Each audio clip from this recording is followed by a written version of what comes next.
ज्या कलाकाराची नाटकं बघून माझ्यासारख्या अनेक प्रेक्षकांना दशावतार नाटकाची आवड लागली ते देवबाग गावचं रत्न जीजी चोडणकर.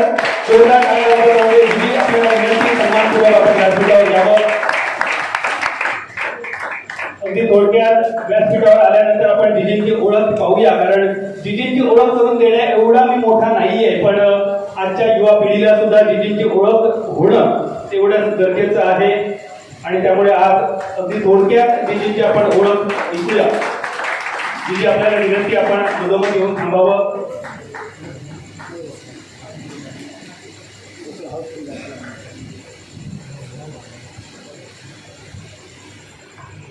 एकदा जोरदार टाळ्या जीजी चोडणकर यांच्यासाठी. पृथ्वीवरचा स्वर्ग म्हणजे काश्मीर आणि तळ कोकणातील स्वर्ग म्हणजे देवबाग. या देवबागचं रत्न म्हणजे जीजी चोडणकर. झी गौरव पुरस्कार ज्यांना अशोक सराफ आणि सचिन पिळगावकर यांच्या शुभहस्ते प्राप्त झालाय आणि 2016 मध्ये वसंत परुळेकर पुरस्काराने यांचा सन्मान केला गेला. असे आपले लाडकं व्यक्तिमत्व म्हणजे जीजी चोडणकर. अनेक नाटकं त्यांनी गाजवली. यामध्ये विश्वापूरचा राजकैदी, इभ्रत, गोकर्ण महाबळेश्वर, गीतागाती ज्ञानेश्वर, पंढरीच्या तीरी संतांनी वसवली पंढरी, आर्य चाणक्य, भक्त कुंडली, मत्स्यगंगा, पराशर ऋषी, श्रीमंत मणी रामभक्त जांबुवंत, रक्त कुंडले, श्रद्ध कुंडले, महारथी कर्ण अशा नाटकातून अनेक भूमिका त्यांनी गाजवली. असं नाव म्हणजे जीजी चोडणकर. अनेक भूमिकांना ज्यांनी न्याय दिला. यामध्ये रावण, जांबुवंत, रक्त कुंडली, इभ्रतमधील बाप, चाणक्य, कौस, डोबारी, कोळी, कुंडली, शल्य, विद्याधर, उद्यालक ऋषी आणि कामगार कल्याणच्या स्पर्धेतील प्रथम क्रमांक विजेता अंधळा राजा, विशाल अशा अनेक भूमिकांना ज्यांनी न्याय दिला. असं व्यक्तिमत्व म्हणजे जीजी चोडणकर. सिंधुदुर्ग, गोवा, मुंबई बरोबरच लखनौ, अलाहाबाद, मंगळवेढा, पन्हाळा, वाळवा अशा गावात, अशा राज्यात जाऊन त्यांनी दशावताराची मूर्तमेढ रोवली. असं नाव म्हणजे जीजी चोडणकर. एकदा जोरदार टाळ्या जीजी चोडणकर यांच्यासाठी. देवबाग महापुरुष या नाट्य मंडळातून जीजींच्या नाट्य कर्मेची सुरुवात झाली. 7 वर्ष देवबाग महापुरुष दशावतार नाट्य मंडळ, 1 वर्ष खनोलकर दशावतार नाट्य मंडळ, मामा मोजे मांडकर दशावतार नाट्य मंडळ 2 वर्ष, पावी गणेशकर दशावतार नाट्य मंडळ 1 वर्ष, कलेश्वर दशावतार नाट्य मंडळ 1 वर्ष, बाळकृष्ण गोरे दशावतार नाट्य मंडळ 1 वर्ष. आणि सुरुवातीला जीजींनी महापुरुष देवबाग या नाट्य मंडळातून आपल्या दशावतार कलेची सुरुवात केली होती. आणि पहिली 4 नाटकं झाल्यानंतर देवबागचं नाट्य मंडळ पहिल्यांदा देवबाग मधून बाहेर पडलं होतं. आणि ते बाहेर पडून आलं कुठच्या गावात, तर ते आपल्या वालावल गावात पहिल्यांदा जीजींनी भूमिका साकार केली होती. आणि त्यामुळे जीजींचं वालावलवर विशेष प्रेम. आणि ते प्रेम किती, तर जीजींनी आपल्या वालावलकर दशावतार नाट्य मंडळामध्ये अनेक वर्ष आमच्या तांबड्याची सेवा केली, लाल गणपतीची, या लक्ष्मीनारायणाची सेवा केली. किती वर्ष? 1, 2, 5, 10, 15, 20, 25 तब्बल 28 वर्ष जीजींनी आमच्या वालावलकर दशावतार नाट्य मंडळाची सेवा केली. आणि खास करून गयासूर या नाटकामध्ये जीजींनी आपल्या पाठीवर उभे केलेले 3 देव ज्यांनी पाहिले ते रसिक खरोखरच धन्य आहेत. दशावताराची अनेक स्थित्यंतर जीजींनी आजपर्यंत पाहिली. समोर दिसणारा स्पॉटलाइट, या स्पॉटलाइट खाली जीजींनी आपली कला सादर केली. समोर दिसणारा हा लाल हॅलोजन, त्याखाली जीजींनी आपली सेवा सादर केली. 200चा बल्ब, त्याखाली सुद्धा जीजींनी सेवा केली. अगदी गॅस बत्ती असेल, कंदील असेल आणि मशाल सुद्धा या दशावताराच्या सगळ्या स्थित्यंतरामध्ये जीजींनी दशावतारासाठी सेवा केली. आणि 50 किलोमीटर पायी चालण्यापासून स्वतःच्या गाडीमध्ये प्रवास करण्यापर्यंतचं यश त्यांनी संपादन केलंय. त्या काळामध्ये जीजींसाठी. आणि मी विनंती करतो भाऊ दाभोळकर याने, भाऊ आपल्याला विनंती असेल, जीजींचा सन्मान होतोय आणि जीजींच्या सन्मानासाठी एक खास सन्मान चिन्ह बनवलंय. आणि त्या सन्मान चिन्हावर नाव आहे कैलासवासी बाळा भाट यांच्या स्मरणार्थ जीजी चोडणकर आपला सन्मान. दशावतारातील एक महान नायक बाळा भाट यांच्या नावे हा सन्मान भाऊ दाभोळकर यांच्या शुभ हस्ते जीजी चोडणकर यांना समर्पित केला जातोय.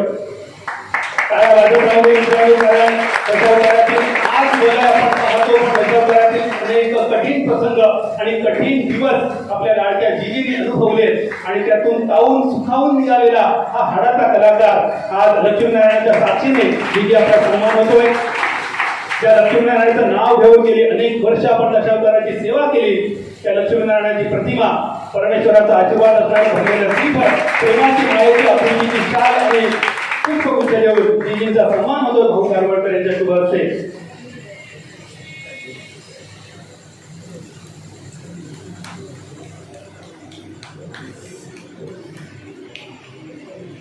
मनोबल व्यक्त करावं.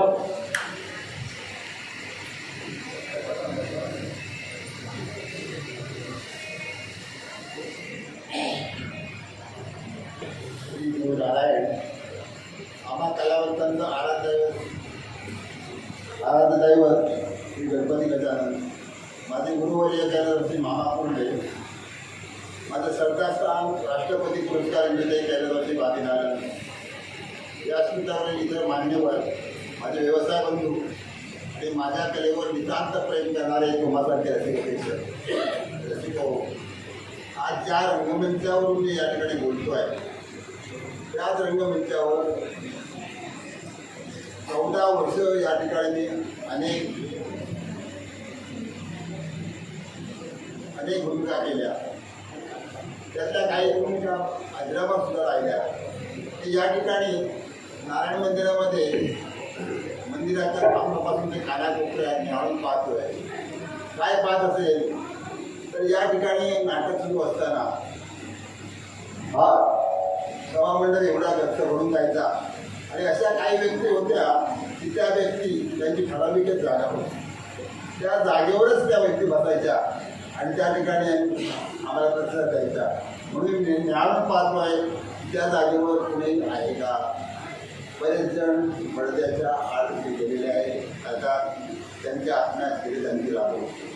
रसिक हो, कोकणची लोककला म्हणजे दशावतारी नाटक आणि या दशावतारातून जवळजवळ 37 वर्ष रसिकांच्या मनावरती अधिराज्य केलं. या 37 वर्षामध्ये कित्येक संकटांना सामोरं गेलो, कित्येक चढउतार पाहिले, कित्येक मोठमोठ्या कलावंतांचा मला सहवास लागला. रसिक हो, या ठिकाणी याच रंगमंचकावर ज्या भूमिका मी सादर केल्या त्या भूमिका सादर करताना कित्येकांना हसविलं आहे, कित्येकांना रडविलं आहे आणि कित्येक जण घाबरून पळून सुद्धा गेलेले आहे. आला जन्माशी आला, वाढेला मोठाची आला, गेला तर व्यापही केला आणि गेला बापुरा व्यक्ती गेला. प्राणी मात्र जन्मात येतो, मनुष्य प्राणी लहानाचा मोठा होतो, हसतो, खेळतो, लग्न मुलगा संसार आणि मुलगा तरी काय उपयोग आहे. म्हणून म्हणावे परिस्थिती रूप उरावे. प्रत्येकानं आपल्या पाठीमागं त्यांचं नाव घेतलं पाहिजे, पुढे म्हटलं पाहिजे होतारे होऊन गेलारे. रसिक हो, आपण जन्मात येतो त्यावेळी रडत जन्मात येतो आणि त्याच वेळी आजूबाजूची माणसं असंच असतात. पण आपण पुढं असं कार्य केलं पाहिजे जातेवेळी आपण हसत गेलं पाहिजे आणि त्यावेळी सारं जग आपल्यासाठी रंगलं पाहिजे.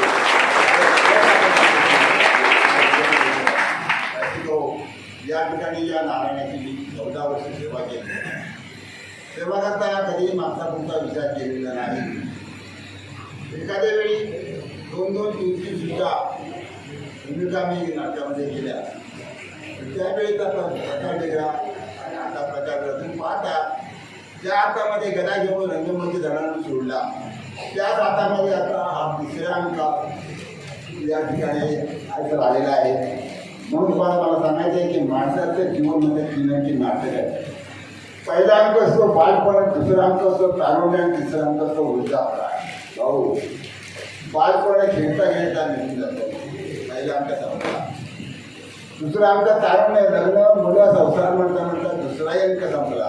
3रा अंक फार वाईट असतो.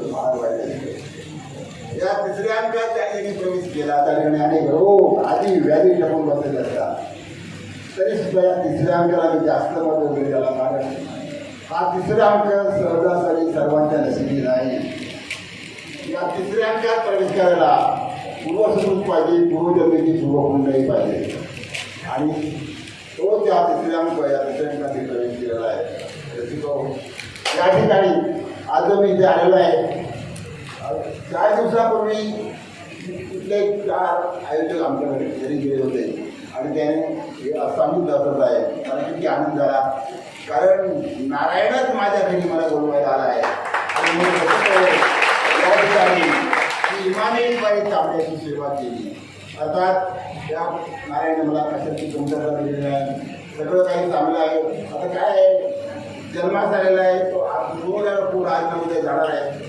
अनेक मोठमोठी आजारपण आली पण शेवटी डॉक्टर काय म्हणाले सोनेकर तुमच्या पाठीमागे लाखो लोकांचे आशीर्वाद आहेत म्हणून प्रत्येक प्रसंगातून तुम्ही बाहेर पडता. अर्थात या ठिकाणी मला एकच सांगायचं आहे, वक्त है बुरा नाजुक है जमाना. राजा, वक्त है बुरा नाजुक है जमाना, इस दुनिया में जीना है तो अपना नाम कमाना, इस दुनिया में जीना है तो अपना नाम कमाना. जय हिंद, जय हिंद.